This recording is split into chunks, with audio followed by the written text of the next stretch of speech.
매일 기도에 대해서 웨스트민스터 신학대학원 대학교 최승근 박사님께서 발표를 하시겠습니다. 우리 발표는 15분 하고 논평은 4분 그렇게 하겠습니다. 우리 최승근 박사님, 우리 환영의 박수 부탁합니다. 네, 들어가는 말은 앞에서 하셨던 분들하고 비슷한 이야기 때문에 생략하도록 하겠지만, 여하튼 코로나 19로 인해서 제일 많이 논의되는 부분이 이제 온라인에 관한 것 같습니다. 그래서 이제 온라인 예배에 대해서 이야기를 할 때 113페이지 보시면요, 보통 이제 온라인 예배에 대해서 이제 두 가지 견해가 나타난 것 같아요. 그래서 그 견해를 이제 경제학 개념인 대체제와 보완제로 표현할 수 있을 것 같은데, 많은 분들은 이제 어떤 분들은 온라인 예배를 오프라인 예배의 어떤 한시적인 대체제로 여기면서 이제 코로나가 끝나면 이제 다시 이제 오프라인으로 이제 돌아갈 것이라고 이제 생각을 하셨는데, 생각보다 코로나 19 상황이 길어지고 있죠. 그래서 이제는 그 방식이 좀 보완제로서 생각을 해야 되지 않을까라고 하는 부분을 좀 적어봤습니다. 그래서 아까 많이들 말씀하셨지만 이제 온라인이라고 하는 이제 표현으로 많이들 말씀들을 하시죠. 그런데 이제 온라인하고 오프라인 예배가 보완제가 되려면 오프라인과 온라인을 함께 사용하게 될 때 얻는 유익이 둘 중 하나만 사용할 때보다 이제 훨씬 커야 된다라는 것이죠. 그래서 이 부분을 고려할 때 최소한 한 3가지 질문을 해야 되지 않나 싶습니다. 먼저 목회의 목표가 무엇이냐? 그 다음에 두 번째로 목회의 대상이 누구인가? 그리고 이를 위해서 오프라인과 온라인을 어떻게 차별적으로 사용할 것인가라고 하는 질문을 해야 될 것 같고, 그래서 목회의 목표는 여러 가지 표현이 있지만 저는 이 세상에서 하나님과 그분의 나라를 나타내는 또 구현하는 대제사장으로서 살아가는 것이 아닌가라고 이제 표현을 했습니다. 그래서 이럴 때 오프라인과 온라인을 보완제로 사용하고자 한다라면 이제 우리의 대상은 이 두 가지를 다 사용하시는 분들이 되겠고요. 그리고 오프라인과 온라인의 어떤 장단점에 대해서 조금 적어봤는데, 온라인 예배가 극복하기 힘든 오프라인의 강점은 몸과 감각으로 이제 압축될 수가 있겠죠. 그래서 아무리 온라인에서 잘 된다고 하더라도 이제 오프라인에서 우리가 같이 모여서 더 감각적으로 모이고 함께하는 거에서는 따라갈 수가 없다라고 이야기를 했고요. 또 온라인의 강점 역시 이제 몸과 관련이 되는데, 우리 인간은 물리적인 존재이기 때문에 시간과 공간의 제한을 받는다라는 것이죠. 그래서 그런 것들을 좀 보완해 줄 수 있는 것이 이제 온라인을 통한 모임이 아닐까 그렇게 적어봤습니다. 그래서 이 두 가지를 어떻게 활용할 수 있느냐라고 했을 때, 오프라인 쪽은 좀 주일 예배, 그리고 이제 온라인 쪽은 일상에서의 어떤 도구가 될 수 있다라고 하는 이제 여러 학자들의 말을 생각을 해볼 때, 이 기독교가 오랫도록 전통적으로 가지고 있었던 매일 공동 기도를 온라인에 좀 활용해서 사용하면 어떤 보완제의 역할이 되지 않을까라고 하는 부분을 좀 생각해 봤습니다. 그래서 116페이지부터는요, 이제 매일 공동 기도에 대해서 이제 좀 접근을 해봤습니다. 그래서 우리 기독교는 우리 예수님이 명령하셨고 또 예수님이 모범을 보이셨고 하기 때문에 이제 기도를 굉장히 힘썼고요. 특히 이제 교회 자체가 함께 더불어 오로지 기도에 힘쓰던 중에 이제 탄생했다라고 하는 부분을 이제 보면서 초기 그리스도인들은 이 매일 기도를 위해서 함께 더불어 기도하는 것, 그리고 이제 자주 기도하는 것을 이제 강조했는데, 또 사람들에 따라 그 접근법이 조금 달랐던 것 같아요. 어떤 분들은 함께 하는 거에 조금 더 집중하면서 매일 기도를 하고자 했고, 또 다른 분들은 자주 기도하는 것에 이제 강조를 하는 것 해 왔는데, 그 두 가지가 좀 다른 형태로 이제 발전되죠. 그래서 폴 브래드 쇼가 이것을 이제 교회적 기도, 캐티드럴 기도하고 모나스틱 기도, 이제 수도원적 기도로 이제 명명해서 구분을 합니다. 그래서 그 둘의 이제 차이를 이제 간략하게 적어봤습니다.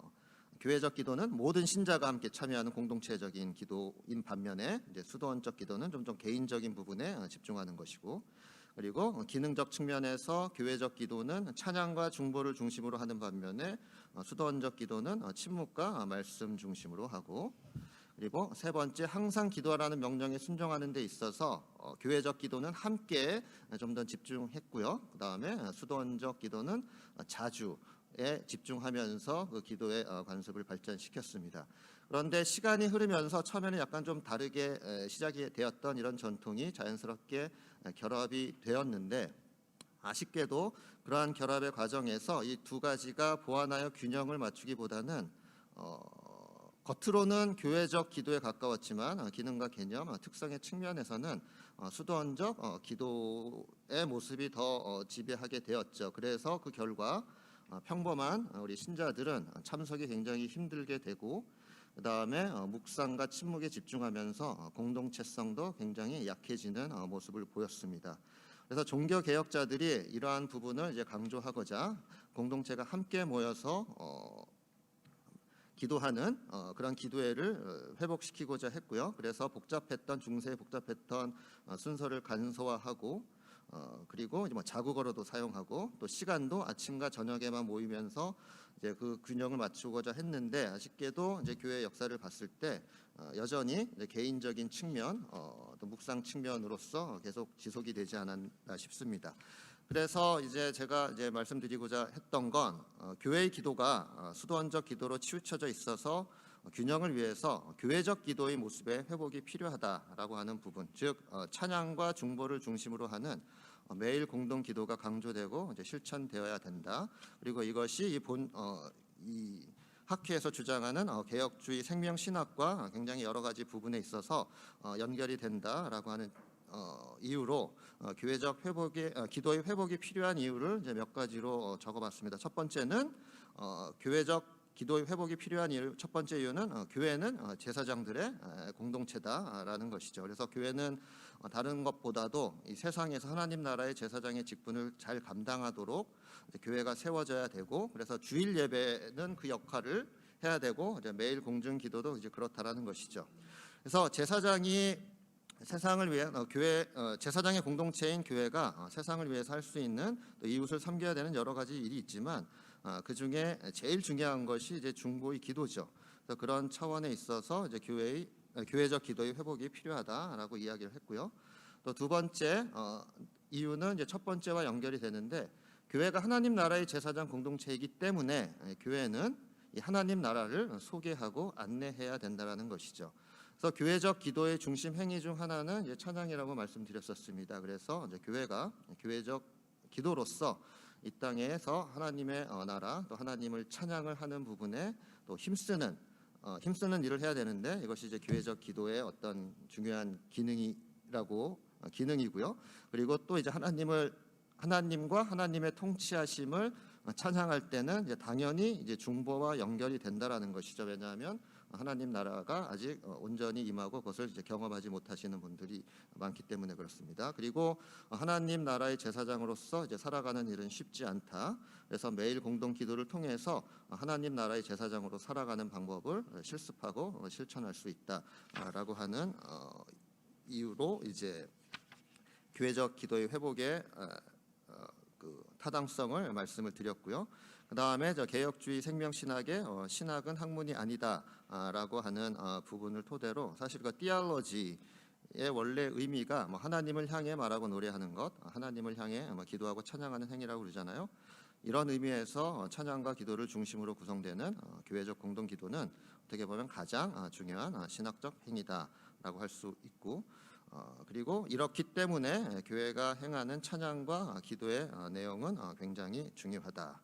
그다음에 이제 마지막으로 이제 교회는 제사장들의 공동체이기 때문에 교회가 세상을 향해 하나님의 위대하심을 찬양하고 선포하고 세상을 위해 간구해야 하는 제사장들의 공동체가 되기 위해서는 먼저 이러한 것들을 이제 훈련하는 방법이 필요한데, 이건 역시 매일 공동 기도로서 이제 많은 부분이 될 수 있다라고 하는 부분을 이야기를 했습니다. 그래서 이렇게 이제 교회가 좀 수도원적 기도로 치우쳐져 있는 기도의 모습을 교회적 매일 공동 기도의 모습으로 좀 변환하고 그쪽으로 좀 균형을 맞추고자 할 때, 이 매일 공동 기도가 주일 예배의 보완제로서 그 역할을 충분히 할 수 있지 않을까라고 이제 이야기를 했고요. 그 다음에 그러면 그것을 위한 좀 실천적인 방안이 무엇이 있을까를 좀 고민해 봤습니다. 그래서 좀 오래전에 출간된 책이긴 하지만 제임스 화이트가 그분의 역작인 The Introduction to Christian Worship에서 매일 공동기도 회복을 위한 몇 가지 원리 혹은 이제 원칙을 제시하셨어요. 그래서 이것을 토대로 온라인을 활용하여 이제 교회적 매일 공동기도를 회복하는 사역이 필요하다라고 하는 이제 몇 가지 이제 원리를 이제 제안해 보고자 했는데, 첫 번째로는 이제 공동체가 함께 기도할 수 있는 시간을 정한다. 그래서 온라인으로 할지라도 함께 모일 수 있는 시간을 정해서 하는 것이 좋다라고 이제 제안을 했고요. 그리고 그 둘째, 그 시간을 정하거나 이제 방법에 있어서 좀 적절성 또는 융통성에 관해서 우리가 좀 생각을 해보자. 그래서 교회는 교인들이 최대한 많이 참여할 수 있는 적절한 시간을 잘 선택해야 될 필요가 있을 것 같습니다. 그래서 우리가 이제 뭐 전통적으로 새벽 기도를 이제 많이 강조해 왔지만, 우리가 오래 해왔기 때문에 뭐 그 특정 시간을 고집한다기보다는, 그리고 또 일부 교인의 기준에 맞춰서 그 시간을 주장하기보다는 어떻게 하면 좀 교인들이 동일한 시간에 많이 온라인을 통해서 모일 수 있을지 좀 적절하게 융통성 있게 좀 고민을 해보는 시간, 또 횟수도 그렇고요. 그런 부분을 좀 우리가 고민해봐야 되지 않을까 이야기를 했고요. 그 다음에 이제 공동체가 함께 기도하도록 돕기 위해서 좀 그 매일 공동 기도의 그 순서 시간이 너무 길면 좋지 않을 것 같다. 그래서 항상 긴 게 뭐 좋은 건 아니기 때문에 적절하게 간결한 방법으로 하는 것이 좋지 않을까. 그리고 이제 네 번째, 성경과 이제 미리 작성된 기도문, 그리고 좋은 자료의 이제 활용을 제안을 했습니다. 그래서 무엇보다 특히 이제 교회가 뭐 교단의 차원에서든 뭐 교회 차원에서든 좋은 기도문을 제공을 하면서, 사실 이제 기도를 하고 싶지만 어떻게 기도해야 될지 잘 모르시는 또 신자들이 많은 것으로 알고 있습니다. 그래서 그분들께 기도할 수 있도록 하는 좋은 기도문을 제공해 주는 것도 중요하고요. 그 다음에 이제 마지막으로 이제 기도를 할 때 좀 여러 행위, 신체적인 행위를 연결하는 것이 이제 좋지 않을까. 그래서 뭐 우리 개혁주의 전통도 그렇고 기도할 때 항상 그에 부합하는 자세와 태도, 행위를 강조했는데, 이런 것들을 좀 교회가 잘 교육을 하면서 온라인을 통해서 기도를 하더라도 어떤 특정한 행위와 연결하면서 기도하는 훈련을 하는 것이 좋겠다고 생각을 했고요. 그리고 특히 이제 마지막으로 좀 이 부분이 저는 좀 중요하다 보는데, 교회적 매일 공동 기도는 이제 모든 교인이 함께 모여 찬양하고 중보하는 것에 중점을 두고요. 그리고 여기에는 이제 성인만 포함되는 게 아니라 뭐 어린이와 청소년들, 청년들도 이제 포함이 돼야 되겠죠.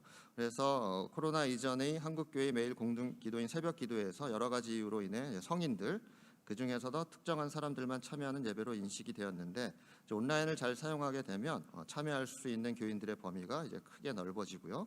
그리고 또 함께 기도하는 시간이라든지 그런 것들이 적절하게 결정이 되고, 또 찬양과 중보를 위한 내용이 간결하고 짧게 제공이 된다면 이 온라인은 모든 교인이 함께 모여 기도하도록 돕는 귀한 도구가 될 수 있을 것이라 생각이 됩니다.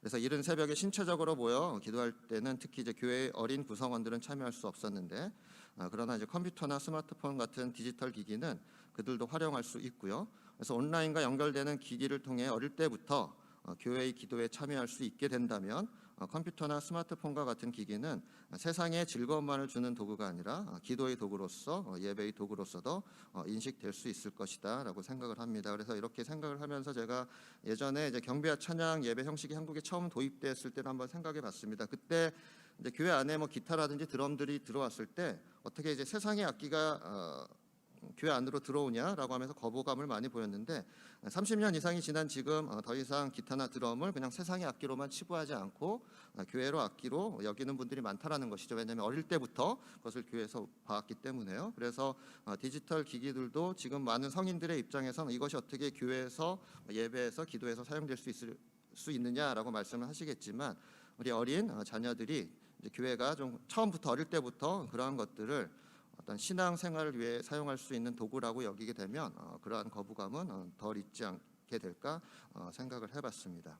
그래서 나가는 말을 보면은요, 코로나19가 우리에게 큰 고통과 고민거리를 안겨준 것은 사실이지만 긍정적인 부분도 분명히 있다라고 생각을 합니다. 무엇보다도 우리는 하나님의 도우심이 절대적으로 필요한 연약한 존재라는 것을 이제 깨달았고요. 그리고 교회가 그동안 본질을 잃고 비본질적인 것에 이제 집중해왔다라고 하는 자각이죠.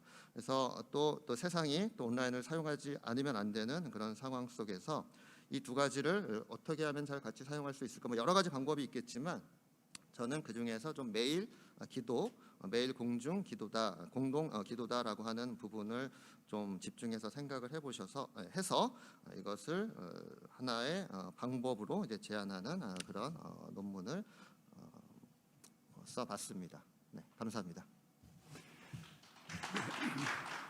예, 계획주의 생명신학과 매일 기도에 대해서 아주 구체적이고 실제적인 그런 좋은 논문을 발표해 주셨습니다. 우리 다시 한번 큰 박수 부탁합니다. 예, 감사합니다.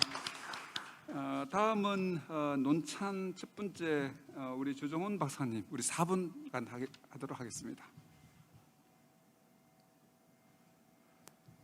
최승근 박사님께서 교회의 본질을 드러내는 공동기도가 오늘날 기독교인들에게 어떻게 신앙의 생명을 경험할 수 있는지에 대해서 역사적 실천적 제안을 제시해 준 아주 좋은 논문을 읽게 되었고 또 논평할 수 있게 되어서 감사합니다. 이 글은 특별히 예배와 공동기도의 실천에 나타나는 4가지 측면의 기여가 있습니다. 하나는 역사적인 것, 두 번째는 교회론적인 것, 세 번째는 예전적, 네 번째는 목회적 측면입니다.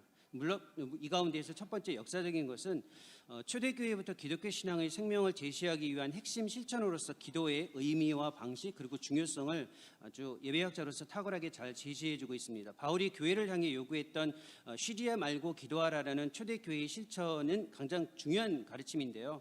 최승근 박사님께서 잘 풀어서 설명하고 있듯이 초대교회는 단지 연속적인 기도를 위해서 개인 중심의 실천뿐만 아니라 더불어 함께 실천하는 것을 강화했습니다. 특히 매일 기도는 단지 개인의 경건 유익을 위한 기도를 넘어서서 오히려 공동 기도의 실천으로 처음부터 발전했습니다. 우리 시대의 매일 기도가 공동 기도 방식으로 지속되어야 한다는 점은 현재 실천하고 있는 다양한 방식의 매일 기도의 중요성을 다시 확인시켜 줍니다. 아울러 공동기도의 지속적 실천의 필요성에 대한 강조는 오늘날 개인주의 영성에 집중하는 우리 시대의 신앙과 중세의 현상, 특별히 공동기도와 영성을 분리한 것이 가장 큰 역사적인 어떤 특징인데 이것에 대해서 중요하고 필요로 하는 비평적 분석을 잘 제시해 줍니다. 두 번째, 교회론적으로 이 글은 공동기도가 교회의 본질을 제시하는 핵심 실천이라는 점을 신학적으로 명확하게 제시해주고 있습니다. 특히 교회의 공동기도가 단순한 기도나 간구나 필요의 요청이 아니라 세상에서 나타나는 하나님의 임재와 일하심에 참여하는 제사장적 의미를 담고 있는 실천이라는 점을 아주 설득력 있게 논증해주고 있습니다. 교회의 공동기도가 제사장적 사명을 구현하는 직접적인 방식이라는 점은 초대교회와 종교개혁의 가르침과 유산입니다. 최 박사께서는 공동기도가 교회론의 실천적 구현과 제시의 그 핵심을 차지한다는 초대교회와 종교개혁의 가르침과 유산을 아주 분명하게 설명해 줍니다. 무엇보다도 브래드쇼의 기도 방식에 대한 구분에 따라 교회의 매일 기도에서 실천된 교회론적 기도 방식, 곧 공동체가 함께 모여 세상을 위해 기도하는 것의 필요성과 중요성을 오늘날 교회 공동 매일 기도의 실천 과제로 제시해 준 것은 아주 적실성 있는 제안이라고 봅니다. 세 번째는 예전적인 측면인데요. 매일 기도는 공동체의 일상과 주일 공동 예배를 연결하는 중요한 의례의 실천입니다.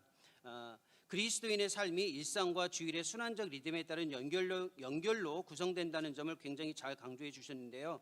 이를 위해서 최승근 박사께서 일상과 주일의 시간 리듬에 따른 연결과 통합을 보완제라는 개념으로 구체화시킨 것은 이전에 발표하셨던 분들의 이론과 또 제안과 연속성상에 있습니다. 곧 주일 예배와 매일 기도가 서로 보완제의 관계로 통합될 수 있다고 보는데 이러한 방법론적인 접근은 실천적인 제안에서도 명확하게 잘 제시되고 있습니다. 곧 시간의 리듬에 따라서 기독교 신앙의 생명을 부여하는 방식으로서 매일 기도의 활성화는 주일 공동 예배를 더욱 강화할 수 있는 상호 보완의 기능을 갖고 있다고 주장합니다. 최승근 박사께서 삶의 리듬에 따른 신앙 형성의 규율에 매일 기도와 주일 공동 예배를 통합시킨 것은 삶의 전 과정에 기독교 신앙의 생명을 회복하는 역사적 방식에 대한 현대적 수용으로서 아주 적절한 예전적 대안입니다. 네 번째는 이 글이 매일 기도의 활성화를 위해 우리 시대의 새로운 예배 방식으로 수용되고 있는 온라인 예배에 대한 목회적 지혜를 제공해 주고 있습니다. 온라인 예배와 오프라인 예배 가운데 어느 하나를 선택하는 것이 아니라 이제 두 방식의 보완이 실천에서 가능하다는 입장을 거의 대부분의 목회 현실에서 인정하고 수용하고 있는데 그것에 기본적인 어떤 안내를 잘 제시해주고 있습니다. 주일 공동예배의 오프라인 중심 실천과 매일 기도의 온라인 중심 실천은 현대인들의 삶의 여건과 상황에 적합한 상호 보완제가 될 수 있다고 잘 제시해주고 있습니다. 공동예배와 공동기도의 실천을 위해서 온라인, 오프라인 예배 방식의 불필요한 대립을 최소화하고 실천적으로 가능한 통합을 설득력 있는 제안으로 저희는 수용할 수 있다고 봅니다. 이렇게 정리한 내용을 통해서 이 글이 매일 기도의 실천이 초대교회와 교회 역사의 중요한 유산이기 때문에 오늘날 공동체, 교회 공동체의 생명력을 더욱 강화시키고 주일 공동예배와 유기적으로 연결하고 통합돼서 하나님과의 관계의 구축을 위한 실천 과제라는 것을 적절하게 잘 제시해주고 있습니다. 특별히 생명력을 상실하는 교회 공동체에 자신의 필요와 요구에 집중하는 개인주의 영성에 대한 최 박사님의 예전적 대안으로서 매일 기도는 오늘날 생명신학을 추구하는 기독교 신앙의 중요한 방향을 설정해 주고 있습니다. 이 글에 목회적 실천적 가치를 더욱 구체화하고 보완하기 위해서 물론 글에 부분적으로 평가와 내용을 담아내고 있지만 조금 더 논지의 완성을 위해서 조금 제안을 드립니다. 우선 논지 전개 과정에서 종교개혁의 매일 기도를 위한 회복 노력에 대한 기술은 있는데 평가를 하시면서 교회적 기도의 측면이 온전히 회복되지 못했다라고 지나가면서 이제 언급을 해주셨는데요. 실제로 종교개혁과 이후 근대 교회의 목회 기도는 중보적 측면을 강화하는 교회적 기도를 강화시켰고 구체적인 기도 내용으로 발전했습니다. 캘빈이나 낙스의 기도, 청교도들의 목회 기도의 구체적인 예들을 보면 거기에 교회적 기도의 내용과 특징이 굉장히 상세하게 나와 있고요. 종교개혁의 매일 기도에 대한 평가가 조금 더 구체화되고 아울러 오늘날 매일 기도에 담아낼 수 있는 중보의 주제와 내용을 좀 더 구체화할 수 있다면 현장 목회에 계신 분들에게 좀 더 유익한 내용이 되지 않을까 기대를 해봅니다. 또 이 논문의 논지가 찬양과 중보 기도 중심의 매일 공동 기도를 활성화하는 것이라고 이제 서론에서 말씀을 해주셨는데 물론 중간에 말씀을 하셨습니다. 그런데 이제 매일 기도의 방식과 주제로서 중보적 측면에 대한 신학적 예전적 논지를 잘 설명을 해주셨고 그 내용도 다루어 주셨습니다. 그런데 이제 찬양을 매일 기도에 어떻게 포함할 수 있는지 그리고 논문에서 제시한 온라인 방식의 매일 기도에서 찬양이 어떻게 활성화될 수 있는지에 대한 실천적인 제안을 조금 더 말씀해 주시면 기도에 대한 실천적 제안과 함께 균형을 가질 수 있는데 왜냐하면 온라인 방식에서 가장 큰 어려움을 경험하는 것 중에 하나가 기도의 내용보다는 음악의 실천 방식입니다. 그래서 목회자들이 가장 어려워하는 것 중에 하나가 온라인에서의 예배의 경험과 참여 방식인데 그거에 대한 실천적인 제안을 조금 더 제시해 주시면 저희들에게 도움이 되지 않을까 싶습니다. 물론 질문과 상관없이 초대교회와 교회 역사에서 공동체의 생명을 강화하기 위한 이 매일 기도의 실천이 오늘날 여전히 중요하고 신앙 형성에 기여할 수 있다는 신학적 예전적 확신에 따른 최승구 박사님의 이 논문은 개혁주의 생명신학의 실천성을 향상하는 데 분명한 기여를 제공해 줍니다. 매일 공동기도의 중보적 참여를 통해서 개혁주의 생명신학과 실천의 구체화가 우리 시대에 더욱 선명하게 나타나길 바라고 또 이에 기여해 주신 최 박사님께 감사드립니다. 박수 부탁합니다. 네. 그 대답은 이제 논평 두 분 마치고 우리 발표자께서 해주시고요. 이어서 황종석 박사님께서 논평을 해주시겠습니다. 4분 동안 해주세요. 예, 감사합니다. 논평자는 하나의 큰 이야기가 나오는 생생한 두 가지 주제로 이루어진 본 논문이 마치 코로나19로 많은 어려움을 경험하고 있는 한국 교회들의 적절한 힘을 제공하려 하는 한 그루의 나무 같다고 생각하게 되었습니다. 마이클 프로스트가 그의 책 성육신적 교회에서 현대인의 온라인의 중독 내지는 그 위험성을 성육신의 반대 개념인 탈육신으로 말하면서 그 위험성을 경계하고 어떻게 헤쳐나갈 수 있는지도 도전하기도 했습니다. 하지만 논문 저자는 온라인 곧 스크린으로 대변할 수 있는 상황을 오히려 보완제라는 접근을 통해 독자들에게 깊은 생각을 던져주고 있습니다. 하나의 큰 이야기란 오프라인과 온라인의 상호관계를 균형 잡힌 상호 보완제라고 말하고 있는 것입니다.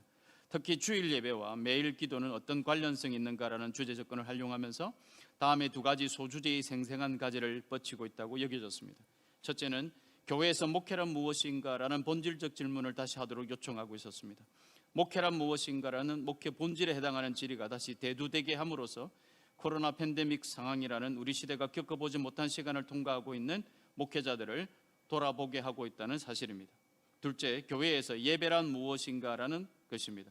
예배는 예배하는 자들을 제사장으로 세우는 훈련의 장 리터지이기 때문에 예배는 그리스도인들이 제사장으로 살아가는 방식을 실습하며 훈련받을 수 있는 장이어야 한다고 말하고 있습니다. 그래야 세상으로 파송되어 제사장의 삶의 방식을 실천하도록 돕는 예배가 된다고 말하고 있습니다. 그러면서 결국 저자는 모든 예배의 목적이 예배자들에게 하나님의 제사장으로 훈련받고 먼저 실습해보는 리허설의 장이 되어야 한다고 합니다. 본 논문의 간단한 요약은 앞에 이제 논평자께서도 말씀해 주셨기 때문에 저는 바로 논문에 대한 간략한 논평으로 들어가고자 합니다. 이러한 귀한 저자의 접근에 부족한 독자의 한 사람으로서 읽으면서 느꼈던 몇 가지를 나눔으로써 저자의 견해를 좀 더 깊이 경청하고자 합니다. 물론 저자가 보여준 교회의 본질에 대한 접근과 예배란 무엇인가라는 정의적 접근에 대해서는 논평에서 생략하겠습니다. 저자의 이러한 정의적 접근을 따르지 않고서는 그 다음 전개를 이해하는 데 어려움이 있기 때문입니다. 첫 번째, 저자는 오프라인 예배의 보완제로서 온라인 예배의 역할의 강점을 얘기하지만 그것이 왜 매일 공중 기도여야 하는지는 친절하게 설명하고 있지 않습니다. 그뿐 아니라 주일 예배는 오프라인으로 하고 매일 공중 기도는 온라인으로 할 것을 제안하였는데 다른 보완제가 있을 수 있다는 가정하에 이것이 어떻게 온라인 예배의 강점을 살려 오프라인 예배의 보완제로 사용하여야 하는지에 대한 설득하는 논지 전개가 생략된 채 곧바로 매일 공중 기도의 정의적이며 역사적인 이해로 그 당위성을 주장하고 있다는 사실입니다. 둘째로 저자는 매일의 삶에서 매일의 기도가 하나님 나라의 제사장으로 사는 삶의 방식을 실습하고 실천하는 장이 되게 할 것이라고 하면서 찬양과 중보를 중심으로 하는 매일 공중 기도가 회복될 때 개혁주의 생명신학이 주창하는 실천신학적 내용이 교회적 기도 회복의 중요성과 연결되어 있다고 말하고 있지만 어떻게 연결될 수 있는지를 역시 말하지 않습니다. 대신 저자는 곧바로 온라인을 활용하여 매일 공동 기도 회복을 위한 실천적인 5 원리를 제안함으로써 한 주제를 마무리하고 있을 뿐입니다. 세 번째로 저자가 사용하고 있는 용어 중 매일 기도, 매일 공적 기도 혹은 매일 공동 기도라는 용어의 분간이 명확하게 설명하고 있지 않다는 겁니다. 만약 일상의 삶에서 하나님의 백성 공동체로서의 사명이 온라인을 활용한 기도라고 한다면 이것이 매일 기도라 부르는지 매일 공적 기도라 부르는 것인지 혹은 매일 공동 기도라고 부르는 것인지 아니면 교회적이라는 말을 앞에 덧붙임으로써 다 동일하게 이해할 수 있는 것인지 논평자의 좁은 식견으로서는 구분에 어려움이 있었습니다. 본 논평자의 좁은 식견에서의 질의가 있었음에도 불구하고 저자는 스크린의 중독 시대라 염려되는 작금의 시대 상황에서 온라인 스크린을 대체제가 아닌 보완제가 될 수 있다고 주장하면서 올바른 예배 회복이 희망 고문이 아닌 실천적 가능성을 보게 하였습니다. 더욱이 개혁주의 생명신학의 실천적 적용을 목회적 관점에서 시도함으로써 목회자들에게 목회 현장에서 실천 가능한 연구라는 것을 잘 보여주고 있다고 할 수 있습니다. 아무쪼록 한국교회 오프라인과 온라인 예배의 균형을 잡게 하고픈 저자의 이런 노력이 팬데믹 이후에 막연하고 두려움마저 느끼게 하는 상황을 슬기롭게 헤쳐나감으로써 교회의 선교적 사명을 더욱 잘 감당하게 되는데 귀하게 이바지할 수 있기를 바라며 논평을 마치고자 합니다. 감사합니다. 예, 논평해 주신 황동섭 박사님께 박수 부탁드립니다. 네, 감사합니다. 저희에게 배당된 시간이 다 끝나긴 했는데요. 그렇지만 두 분 논평자에 대해서 우리 발표자께서 한 1분 정도 이제 대답을 좀 해주시면 좋겠습니다. 네, 제가 15분 안에 정신없이 하느라고 무슨 말 하는지도 모르고 했는데 두 분께서 잘 요약을 해주셔가지고 너무 감사드리고요. 하여튼 귀한 지적 감사드리고 제 생각에는 이제 논리적이라 생각했는데 좀 비약이라든지 좀 건너뛰는 부분이 없지 않아 있었던 것 같습니다. 그래서 말씀해주신 거에서 잘 보완하도록 하겠고 왜 제가 이제 매일 기도를 선택을 했느냐라고 하면 주 박사님께서 논평할 때 잘 말씀해주셨는데 일상과 어떤 주일의 순환적 리듬 그리고 이제 매일의 삶에서는 사실 교회로 오는 것이 힘들기 때문에 이제 그런 부분을 생각을 하면서 여러 가지 방법이 있겠지만 그중 하나로 이제 매일 기도를 이제 선택을 했고요. 그다음에 그 용어 부분에 있어서 이제 매일 공동 기도 저도 고민을 많이 했습니다. 매일 기도로 할까 공적 기도로 할까 이제 공동 기도로 할까 그러다 이제 매일 공동 기도로 하자 했는데 이제 거기 아마 공적을 제가 미처 몇 개를 못 고친 것 같아요. 그래서 물론 이제 그리스도인들이 매일 기도는 해야 되지만 이제 공동체로서 함께 매일 기도해야 된다라고 하는 부분을 좀 강조하기 위해서 매일 공동 기도, 그 중에서도 특히 교회적 특성, 캐테드럴 기도라고 하는 그 부분을 좀 강조하고자 용어를 그렇게 썼습니다. 네. 하여튼 네, 명확하게 좀 고치도록 하겠습니다. 예, 감사합니다. 시간이 있으면 조금 더 들으면 좋겠는데요. 시간이 없어서 여기서 마치도록 하겠습니다. 우리 발표해 주신 최승근 박사님, 논평해 주신 주정훈 박사님, 황종석 박사님에게 다시 한번 큰 박수 부탁합니다. 예, 감사합니다.